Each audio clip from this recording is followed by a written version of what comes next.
বন্ধুরা, আজ যে ঘটনার কথা বলবো তা শুনলে আপনার শরীর শিহরিত হয়ে উঠবে। এক রাত্রে যখন পুরো দুনিয়া অন্ধকারে ঘুমিয়েছিল, ঠিক তখন দয়ার নবীকে ডেকে নেওয়া হলো এমন এক রহস্যময় যাত্রায় যেখানে কোনো মানুষ তো দূরের কথা, ফেরেশতারা পর্যন্ত পৌঁছাতে পারে না। মক্কা থেকে মসজিদুল আকসা আর সেখান থেকে 7 আসমান পেরিয়ে এক নিঃশব্দ দরজার সামনে দাঁড়ালেন তিনি। সেই দরজা যেখানে জিবরাইল আলাইহিস সালাম পর্যন্ত থেমে গেলেন। এরপর কি ঘটেছিল জানতে হলে ভিডিওটি শেষ পর্যন্ত দেখুন।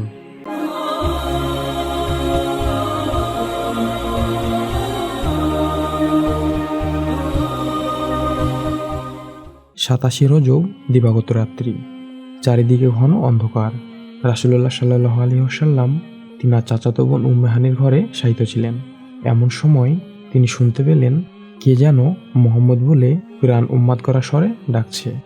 ডাক কানে যেতেই রাসূল খোদা সাল্লাল্লাহু আলাইহি ওয়াসাল্লামের চোখের ঘুম ছুটে গেল। চোখ ফিরে দেখলেন জিবরাইল ফেরেশতা মাথার কাছে দাঁড়িয়ে আছেন। অতঃপর তিনি রাসূলুল্লাহ সাল্লাল্লাহু আলাইহি ওয়াসাল্লামকে কাবার কাছে জমজম কূপের নিকট নিয়ে গেলেন। সেখানে রাসূল করিম সাল্লাল্লাহু আলাইহি ওয়াসাল্লামের বক্ষ চতুর্থবারের মতো বিদীর্ণ করলেন এবং স্বর্ণের তস্তরিতে রেখে তিনার পবিত্র কলব জমজমের পানিতে ধুয়ে তাতে হিকমত ও ঈমান দিয়ে পুনরায় যথাস্থানে প্রতিস্থাপন করলেন। এই চতুর্থবার বক্ষ বিদীর্ণ করার কারণ হচ্ছে পূর্ণ পবিত্রতা ও পরিচ্ছন্নতা লাভ করা এবং আলামে মালাকুতে পৌঁছার জন্য পরিপূর্ণভাবে প্রস্তুত করা। জমজমের পানি দিয়ে কলব ধৌত করার পর হযরত জিবরাইল আলাইহিস সালাম সাদা বর্ণের একটি চতুষ্পদ বাহন সামনে নিয়ে এলেন। এর নাম হলো বুরাক। বুরাক খচ্চরের চেয়ে নিচু এবং গাধার চেয়ে কিছুটা উঁচু।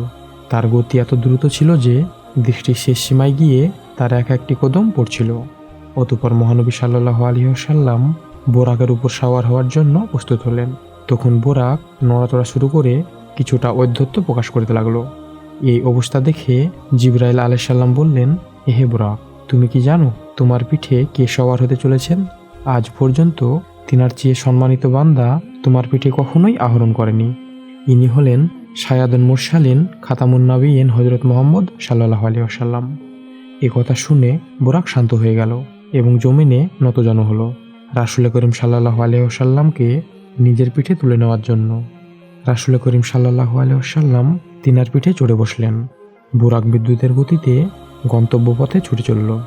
পথে খেজুর বাগান সমৃদ্ধ এলাকায় যখন রাসূলুল্লাহ সাল্লাল্লাহু আলাইহি ওয়াসাল্লাম পৌঁছালেন, তখন জিবরাইল আলাইহিস সালাম বললেন, হে রাসূল, এখানে 2 রাকাত নামাজ আদায় করে নিন। এই জায়গাটির নাম ইয়াসরিব। পরবর্তীতে এর নামকরণ করা হয় মদিনা মুনাওয়ারা নামে। ভ্রমণ পথে মাদাইন এবং হযরত ঈসা আলাইহিস সালামের জন্মস্থানে পৌঁছালে এখানেও জিবরাইল আলাইহিস সালাম রাসূল করিম সাল্লাল্লাহু আলাইহি ওয়াসাল্লামকে 2 রাকাত নামাজ আদায় করার জন্য বললেন। এরপর রাসূল করিম সাল্লাল্লাহু আলাইহি ওয়াসাল্লাম দেখতে পেলেন তিনার পাশে এক বৃদ্ধ রমণী দাঁড়িয়ে আছে। রাসূলুল্লাহ সাল্লাল্লাহু আলাইহি ওয়াসাল্লাম জিজ্ঞাসা করলেন, এটা কি? উত্তরে জিবরাইল আলাইহিস সালাম বললেন, হুজুর, সামনে এগিয়ে চলুন। কিছু দূর আসার পর রাসূল সাল্লাল্লাহু আলাইহি ওয়াসাল্লাম দেখতে পেলেন একজন লোক রাসূল সাল্লাল্লাহু আলাইহি ওয়াসাল্লামকে ডাকছে। রাসূলুল্লাহ সাল্লাল্লাহু আলাইহি ওয়াসাল্লাম আবার জিবরাইল আলাইহিস সালামকে পুনরায় জিজ্ঞাসা করলেন, এটা কি? উত্তরে জিবরাইল আলাইহিস সালাম বললেন, সামনে চলুন। এরপর রাসূল করিম সাল্লাল্লাহু আলাইহি ওয়াসাল্লাম একটি জামাত দেখতে পেলেন যারা রাসূল করিম সাল্লাল্লাহু আলাইহি ওয়াসাল্লামকে সালাম প্রদান করছিলেন।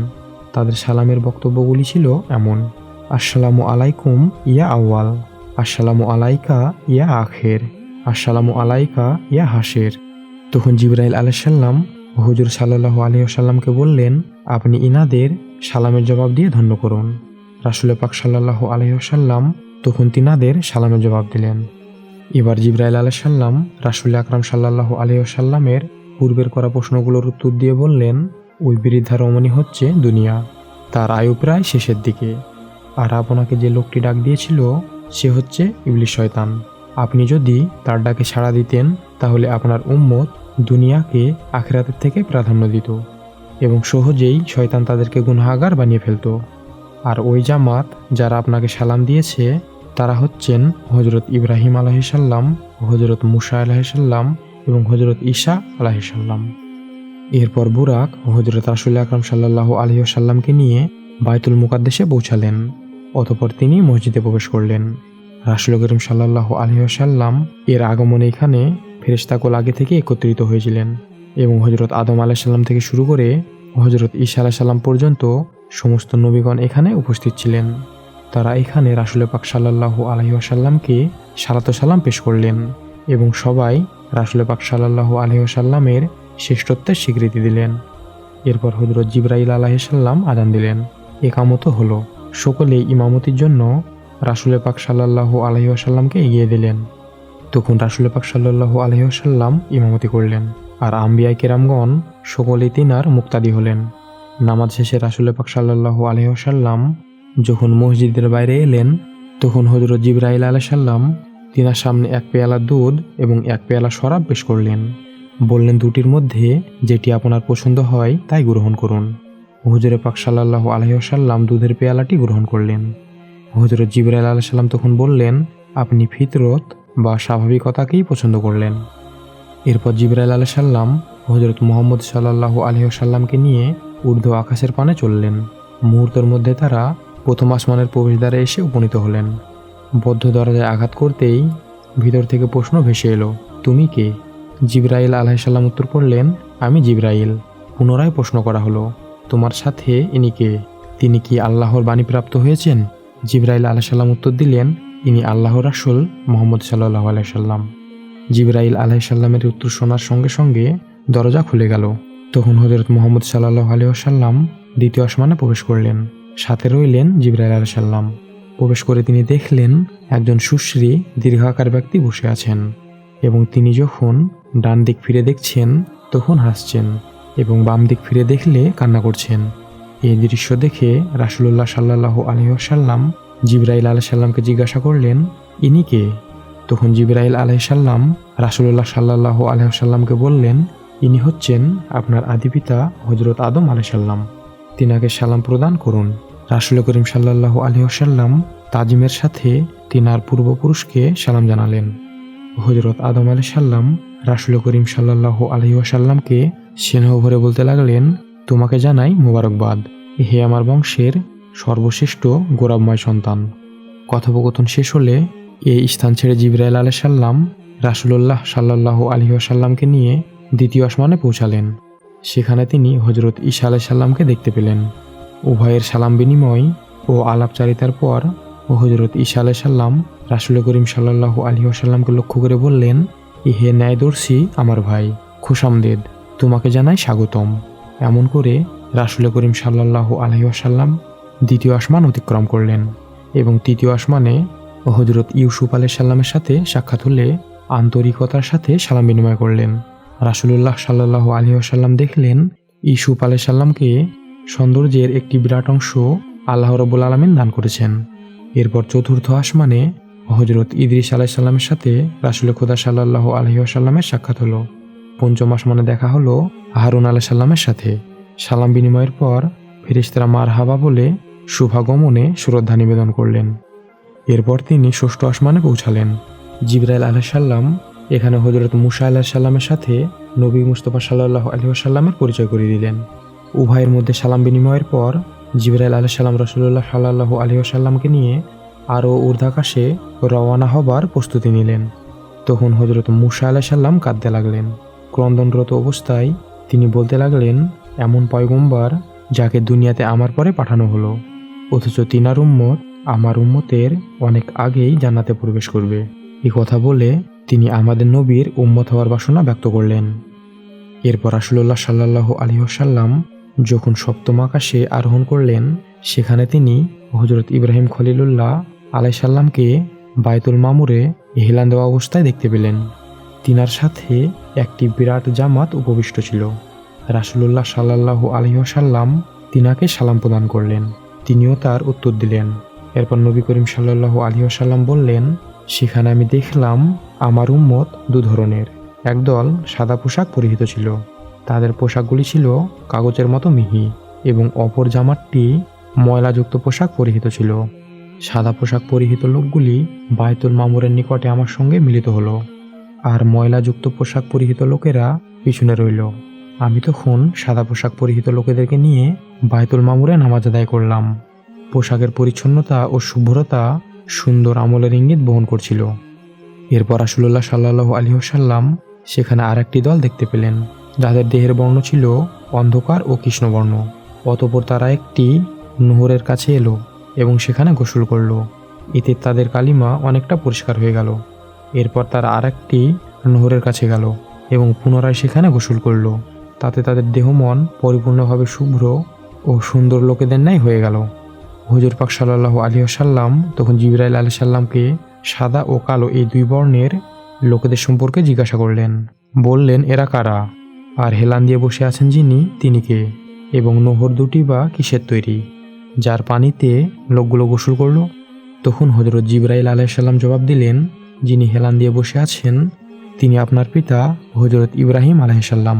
এবং সাদা বর্ণের পোশাক পরিহিত লোকগুলি অন্যায়ের কালিমা দ্বারা কলঙ্কিত করেননি, এবং কৃষ্ণবর্ণের লোকগুলি তাদের সৎকর্মকে অসৎকর্মের সঙ্গে মিশ্রিত করে ফেলেছিল। কিন্তু পরে তওবা করাতে আল্লাহ তাআলা তাদের ওপর রহমত বর্ষণ করেছেন।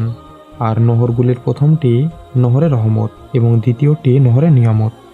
এরপর নবী করিম সাল্লাল্লাহু আলাইহি ওয়াসাল্লাম সপ্তম আকাশ পেরিয়ে জান্নাতের একটি নহর দেখতে পেলেন। নহরটি ইয়াকুত ও জমরুদ পাথরের উপর দিয়ে বয়ে চলেছে। তার পাশে পড়ে থাকা পেয়ালাগুলো সোনা, রূপা, ইয়াকুত, মতি এবং বিভিন্ন জমরুদের তৈরি। তার পানি দুধের চেয়েও সাদা এবং মধুর চেয়েও মিষ্টি। এটি লক্ষ্য করে নবী করিম সাল্লাল্লাহু আলাইহি ওয়াসাল্লাম জিবরাইল আলাইহিস সালামকে বললেন, হে জিবরাইল, এটা কি? উত্তরে তিনি বললেন, এটা হাউজে কাউসার। আল্লাহ তাআলা এটা আপনাকে দান করেছেন। এছাড়াও জান্নাতে প্রবাহিত আরও একটি নহর রয়েছে, যার নাম সালসাবিল। এই সালসাবিল নহরটি দুটি ধারা থেকে নেমে এসেছে। একটির নাম কাউসার আর অপরটির নাম রহমত। গুনাহগার বান্দা যখন দোজকে জ্বলে পুড়ে কালো হয়ে যাবে এবং নবী করিম সাল্লাল্লাহু আলাইহি ওয়াসাল্লামের শাফায়াতে তারা যখন দোজক থেকে বের হবে, তখন এই নহরের পানি দিয়ে তাদেরকে গোসল করানো হবে। তারপর তারা পুনরায় প্রাণবন্ত হয়ে উঠবে। এরপর নবী করিম সাল্লাল্লাহু আলাইহি সাল্লামকে সিদরাতুল মুনতাহার দিকে নিয়ে যাওয়া হলো। এই স্থানটি হচ্ছে সৃষ্টিজীবের কর্মতৎপরতা এবং এলেমের সমাপ্তিস্থল। আল্লাহ তাআলার হুকুম সর্বপ্রথম এখানেই নাজিল হয় এবং ফেরেশতাগণ নিম্ন জগৎ থেকে ঊর্ধ্ব জগতে যা কিছু নিয়ে আসেন এবং ঊর্ধ্ব জগৎ থেকে হুকুম ও বিধান সংক্রান্ত যা কিছু এখান থেকে নিয়ে নিম্ন জগতে অবতরণ করেন। এই স্থানটি অতিক্রম করার অধিকার ও ক্ষমতা রাসূলুল্লাহ সাল্লাল্লাহু আলাইহি ওয়াসাল্লাম ছাড়া আর কারো নেই। এই স্থানে আসার পর হযরত জিবরাইল আলাইহিস সালাম থেমে গেলেন এবং নবী করিম সাল্লাল্লাহু আলাইহি সাল্লাম থেকে পৃথক হয়ে গেলেন। তখন হুজুর পাক সাল্লাল্লাহু আলাইহি ওয়াসাল্লাম জিবরাইল আলাইহিস সালামকে জিজ্ঞাসা করলেন, এটা কোন জায়গা এবং তোমার আমার থেকে পৃথক হওয়ার কারণ কি? তখন জিবরাইল আলাইহিস সালাম বললেন, আমি যদি আর এক আঙুল পরিমাণ সামনে অগ্রসর হই, তাহলে আমি জ্বলে পুড়ে ছারখার হয়ে যাব। তখন রাসূলুল্লাহ সাল্লাল্লাহু আলাইহি ওয়াসাল্লাম জিবরাইল আলাইহিস সালামকে বললেন, যদি কোনো আরজ থাকে তাহলে বলুন, আমি আল্লাহ তাআলার কাছে পেশ করব। জিবরাইল আলাইহিস সালাম বললেন, আমার আরজ একটাই, আল্লাহ তাআলা কিয়ামতের দিন যেন আমার বাহুকে আরও প্রশস্ত করে দেন, যাতে আমি আপনার উম্মতকে আমার বাহুতে বহন করে পুলসিরাত পার করে দিতে পারি। এরপর হুজুর পাক সাল্লাল্লাহু আলাইহি ওয়াসাল্লামের সওয়ারি আরও উপরে উঠতে লাগলো এবং এত উপরে উঠে গেল যে সেখানে কলমের আওয়াজ পর্যন্ত শোনা যাচ্ছিল। কলমের মাধ্যমে ফেরেশতাগণ আল্লাহ তাআলা কর্তৃক নির্ধারিত তাকদীর লিপিবদ্ধ করছিলেন। এরপর রাসূল পাক সাল্লাল্লাহু আলাইহি ওয়াসাল্লামের সামনে জান্নাত ও জাহান্নাম উপস্থাপন করা হলো। তিনি জান্নাতকে দেখতে পেলেন আল্লাহ তাআলার রহমতের প্রকাশস্থল রূপে, আর দোজককে দেখলেন আযাব ও গজবের জায়গা হিসাবে। জান্নাত মুক্ত অবস্থায় ছিল, কিন্তু জাহান্নাম ছিল বন্ধ। রাসূল পাক সাল্লাল্লাহু আলাইহি ওয়াসাল্লাম সালসাবিল নামক নহরে গোসল করলেন। তাতে তিনি জাহেরি ও বাতিনি হুদুদ বা সীমানার মলিনতা থেকে সাফ হয়ে গেলেন। এরপর শায়দে আলম রাসূলুল্লাহ সাল্লাল্লাহু আলাইহি ওয়াসাল্লাম আল্লাহ তাআলার কুদরতের বড় নিদর্শনগুলি দেখা শেষ করলেন। এখানে এসে তিনি হলেন সম্পূর্ণ একা। ফেরেশতা বা মানুষ কেউ তিনার সাথে ছিল না, কিন্তু তখনও ৭০,০০০ নুরারি পর্দা বিদ্যমান ছিল। পর্দাগুলি ছিল এক এক রকমের এবং প্রত্যেকটি পর্দার পুরুত্ব ছিল ৫০০ বছরের রাস্তা। আল্লাহ তাআলার সাহায্যে তিনি সেই বিশাল দূরত্বের পর্দাগুলিকেও অতিক্রম করলেন এবং রাসূলুল্লাহ সাল্লাল্লাহু আলাইহি ওয়াসাল্লাম এই মাকামে উপনীত হওয়ার পর এক বিশেষ ধরনের ভীতিকর ও অস্থিরতা তিনাকে গ্রাস করল। তিনি আল্লাহ তাআলার জালালত ও আজমতি শুধু অনুভব করলেন। এরপর আওয়াজ আসলো, হে মুহাম্মদ, থামুন, আপনার প্রভু প্রতিপালক এখন সালাত প্রেরণ করছেন। এই কণ্ঠধ্বনি শুনে তিনি একরকম স্বস্তি অনুভব করলেন। এতে ভীতিপদ অবস্থা কিছুটা দূর হয়ে গেল। এরপর আল্লাহ তাআলার পক্ষ থেকে বলা হলো, হে সৃষ্টিকুল শ্রেষ্ঠ, হে আহম্মদ, হে মোহাম্মদ, আপনি নিকটবর্তী হন। এরপর নবী করিম সাল্লাল্লাহু আলাইহি ওয়াসাল্লামের জন্য সবুজ বর্ণের রফরফ বা গালিচা বিছিয়ে দেওয়া হলো, যার নূর ছিল সূর্যের আলোর চেয়ে প্রবল। সে নূরের ঝলকে রাসূলুল্লাহ সাল্লাল্লাহু আলাইহি ওয়াসাল্লামের চোখের নূর চমকাতে লাগলো। এরপর রাসূলুল্লাহ সাল্লাল্লাহু আলাইহি ওয়াসাল্লাম বললেন, আমাকে সে রফরফে বসানো হলো। এরপর রফরফ রওনা হলো এবং এক পর্যায়ে আমি আরশ আজমে পৌঁছে গেলাম। তারপর আরশ থেকে এক ফোঁটা পানি আমার নিকটবর্তী হলো এবং তা আমার মুখের মধ্যে পতিত হলো। তখন আমি তার স্বাদ গ্রহণ করলাম। মনে হলো এর চেয়ে মিষ্টি কিছু কেউ কোনোদিনই আচ্ছাদন করেনি। এতে করে পূর্বেকার যাবতীয় খবর আমার জানা হয়ে গেল এবং আমার কলব আরও উজ্জ্বলতর হলো। আরশের নূর আমার চোখকে আচ্ছাদিত করলো। ওই সময় সমস্ত কিছুই অন্তরে চোখ দিয়ে দেখলাম এবং আমার পিছন দিকেও ওই রকম দেখতে লাগলাম যেমনটা আমি সামনে দেখি। অতঃপর হুজুর পাক সাল্লাল্লাহু আলাইহি ওয়াসাল্লাম যখন আরশে আজিমে পৌঁছালেন, আরশ তখন তার জালালি বিস্তারকে সংকুচিত করে আরজ করল, আপনি তো সে মুহাম্মদ যাকে আল্লাহ তাআলা তিনার আহাদিয়াতের জালাল দর্শন করিয়াছেন এবং তিনার সামাদিয়াতের সৌন্দর্য সম্পর্কে জানিয়েছেন। আল্লাহ তাআলা আমাকে আকারের দিক থেকে সর্বশ্রেষ্ঠ মাখলুক বানানোর পরেও আমি চিন্তাক্লিষ্ট ছিলাম যে কোন পথে এবং কিভাবে আমি আপনার কাজে লাগতে পারি। তাই ভেবে মানসিকভাবে পেরেশান ছিলাম। পরওয়ারদিগার আমাকে যখন সৃষ্টি করলেন, তখন আমি তিনার হাইবত ও জালালিয়াতের প্রভাবে কম্পমান ছিলাম। এরপর যখন আমার জন্য লা ইলাহা ইল্লাল্লাহ লিখে দেওয়া হলো, তখন তার ভয়ে আমি আরও কাঁপতে লাগলাম। পরে মুহাম্মদ রাসূলুল্লাহ লেখা হলে আমার কম্পমান থেমে গেল এবং অস্থিরতাও দূর হলো। আপনার পবিত্র নামের বরকত আমার মধ্যে উদাসিত হলো। এখন আমার উপর পতিত হলো আপনার শুভদৃষ্টি, আর কত বরকতের অধিকারী না হলাম আমি। এরপর নবী করিম সাল্লাল্লাহু আলাইহি ওয়াসাল্লাম জানালেন, আমাকে আমার প্রভু এত কাছে নিয়ে নিলেন যে আমি প্রভুর একেবারে নিকটবর্তী হয়ে গেলাম, যেমন ধনুকের দুই প্রান্তের দূরত্ব বা তার চেয়েও কম। এরপর আল্লাহ তাআলা তিনার কুদরতি দুহাতখানা আমার দুই কাঁধের মাঝামাঝি সংস্থাপন করলেন এবং আল্লাহ তাআলার কুদরতি হাতের কোনো রূপ বা আকার ছিল না, কিন্তু আমি আল্লাহ তাআলার কুদরতি হাতের শিথিলতা আমার বুকে সুস্পষ্ট অনুভব করলাম। এরপর পূর্ববর্তী এবং পরবর্তী সমস্ত কিছুর জ্ঞান রাসূলুল্লাহ সাল্লাল্লাহু আলাইহি ওয়াসাল্লামকে দেওয়া হলো। কথোপকথনের এক পর্যায়ে রাসূলুল্লাহ সাল্লাল্লাহু আলাইহি ওয়াসাল্লাম উম্মতের অবস্থা সম্পর্কে আল্লাহ তাআলার কাছে পেশ করে বললেন, হে আমার প্রভু, আপনি তো অনেক উম্মতকে আযাবে নিপতিত করেছেন। কাউকে পাথর বর্ষণ করেছেন, তো কাউকে মাটিতে পতিত করেছেন। আপনি ছাড়া আমার উম্মতের উত্তম ক্ষমাকারী আর কে আছে? এ কথায় আল্লাহ তাআলা বললেন, আমি তাদেরকে রহমত দান করব। তাদের গুনাহকে আমি নেকিতে রূপান্তরিত করে দেব। যে আমাকে ডাক দিবে, আমি তার ডাকে লাব্বাইক বলবো। আমার উপর যে নির্ভর করবে, আমি তাকে অভাবহীন করে দেব। দুনিয়াতে আমি তাদের গুনাহসমূহকে গোপন রাখব এবং আখিরাতে আপনাকে তাদের সাফায়াতকারী নিযুক্ত করব।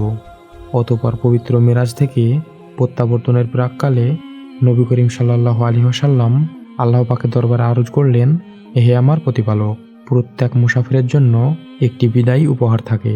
সফরের শেষে বাড়ি ফেরার সময় প্রত্যেকেই আপনজনদের জন্য কিছু না কিছু উপঢৌকন নিয়ে যায়। আমার উম্মতের জন্য এই সফরের উপহার কি? তখন আল্লাহ তাআলা বললেন, তাদের জন্য এই সফরের উপহার হলো নামাজ, এবং তাদের জীবদশাতেও আমি তাদের জন্য এবং মৃত্যুর পরেও তাদের জন্য, এমনকি কবরের মধ্যে এবং হাসরের ময়দানেও আমি তাদের কাছেই থাকব। সর্বাবস্থায় আমি আপনার উম্মতের সাহায্যকারী হব। এ কথা শোনার পর রাসূলুল্লাহ সাল্লাল্লাহু আলাইহি সাল্লাম অত্যন্ত খুশি হলেন এবং আল্লাহর দিদার শেষ করে অবশেষে নবী করিম সাল্লাল্লাহু আলাইহি সাল্লাম পৃথিবীতে ফিরে আসলেন।